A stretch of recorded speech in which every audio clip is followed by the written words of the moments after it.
नमस्कार, मैं डॉक्टर रुचि गोयल आज आपको काले मोतिये यानी कि ग्लूकोमा के बारे में कुछ जानकारी देने वाली हूँ। भारत वर्ष में ही 12 मिलियन लोग काले मोतिये से प्रभावित हैं, जिसमें से कि 1.5 मिलियन तो ब्लाइंड हैं यानी कि अंधेपन के शिकार हैं। आखिर ये अंधापन होता ही क्यों है? काले मोतिये के शुरू के स्टेजेस में कोई लक्षण का पता ही नहीं चलता और रोशनी सही रहती है, यानी कि सेंटर से आप बिल्कुल नॉर्मल देख रहे हैं, लेकिन धीरे धीरे बाहरी हिस्से से रोशनी कम होने लगती है और जब तक मरीज आता है डॉक्टर के पास तब तक कोई उपचार बचता नहीं है और जो रोशनी एक बार जा चुकी है वो वापस आती ही नहीं है। आंख के अंदर लगातार पानी बनता भी रहता है और निकलता भी रहता है। ये पानी आंख का आकार बनाता है और आंख का पोषण भी प्रोवाइड करता है। जब ये निकलने का रास्ता किसी कारणवश बंद हो जाता है तो आंख का प्रेशर अंदर से बढ़ने लगता है और वो नसों पे दबाव डालता है। ये नसें हमारी जो भी चित्र रेटिना पे बनता है, ये नसें हमारी ब्रेन को ट्रांसमिट करती हैं। जब इन नसों पे दबाव पड़ता है तो ये नसें डैमेज हो जाती हैं और ब्लाइंडनेस हो जाती है। तो देखिए, ये जो पानी निकलता है उसकी एक नाली के समान है। नाली का मुंह अगर बंद हो जाए तो उसे एंगल क्लोजर ग्लूकोमा कहते हैं। आगे रास्ते में कहीं रुकावट आ जाए तो उसे ओपन एंगल ग्लूकोमा कहते हैं। इसके अलावा बच्चों में भी कंजेनिटल ग्लूकोमास होते हैं, कुछ सेकेंडरी ग्लूकोमास होते हैं। जो ओपन एंगल ग्लूकोमा होते हैं उसमें शुरू में मैंने जैसा बताया कोई लक्षण होता ही नहीं है।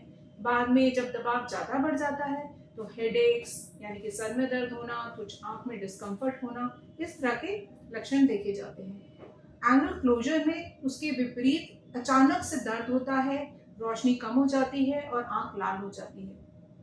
कुछ हाई रिस्क फैक्टर्स भी देखे गए हैं जिनमें काला मोतिया होने की संभावना अधिक रहती है, जो कि 40 साल से ज़्यादा की उम्र या घर में माता पिता भाई बहन किसी को काला मोतिया होना, बहुत दिन से कोई मरीज स्टेरॉइड का सेवन कर रहा हो, जैसे एस्थमेटिक्स हो गए या कुछ ऐसी कोलाजन वैस्कुलर डिसऑर्डर्स होते हैं जिसमें स्टेरॉइड लंबे अरसे तक चलती रहती है, या हाई हेमेटोपिया यानी कि high plus lens, high minus lens, diabetics, hypertensives, migraine के पेशेंट या जिनकी पुतली थोड़ी पतली होती है। इन मरीजों में ज़रूरी है कि वो अपनी काले मोतिये के लिए स्क्रीनिंग कराएं। जब आप डॉक्टर के पास जाएंगे तो आपका आंख का प्रेशर मापा जाएगा, साथ में कॉर्निया की थिकनेस यानी मोटापा नापा जाएगा और कितना आपका नस डैमेज है ये देखने के लिए ओसीटी किया जाता है। दूसरा, आपको कितने नस डैमेज होने के कारण कितना कम दिखना शुरू हो गया है, यानी कि फील्ड में क्या चेंजेस आ गई हैं, उसके लिए विजुअल फील्ड एनालिसिस किया जाता है। दूसरा, मैंने आपको बताया था कि पानी के निकलने का रास्ता अगर बंद हो जाता है तो एंगल क्लोजर ग्लूकोमा होता है। तो इस एंगल क्लोजर ग्लूकोमा को डिटेक्ट करने के लिए गोनियोस्कोपी की जाती है, यानी कि एंगल खुला है या बंद है। अब एक बार अगर पता चल जाता है कि काला मोतिया है तो इनमें से कुछ टेस्ट हम 3 से 6 महीने के उपरांत रिपीट कराते हैं। इन टेस्ट को रिपीट कराने का ये मकसद रहता है कि जो हम ट्रीटमेंट दे रहे हैं या जो भी इलाज चल रहा है वो एडिक्वेट है कि नहीं, यानी कि कोई प्रोग्रेशन तो नहीं हो रहा। दूसरी बात ये होती है, ये देखना पड़ता है हमारे को कि हम जितनी भी दवाइयाँ दे रहे हैं वो ठीक से चल रही हैं कि नहीं चल रही हैं।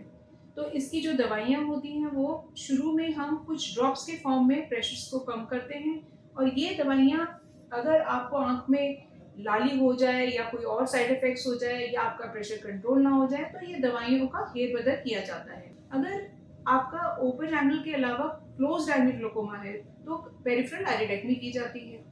अगर प्रेशर सब कुछ करने के बावजूद कंट्रोल नहीं होता तो हम सर्जिकली ट्रेबेकुलेक्टमी, वेल्व डिवाइसेस, गोनियोप्लास्टी और इस तरह की ट्रीटमेंट हम करते हैं। तो दोस्तों, इस बीमारी पे विजय प्राप्त करने का केवल एक तरीका है, इसका जल्दी डायग्नोसिस, जल्दी ट्रीटमेंट स्टार्ट करना और नियम से सारी दवाइयाँ लेना और अपने डॉक्टर के देख रेख में अपना इलाज कराना। नमस्कार।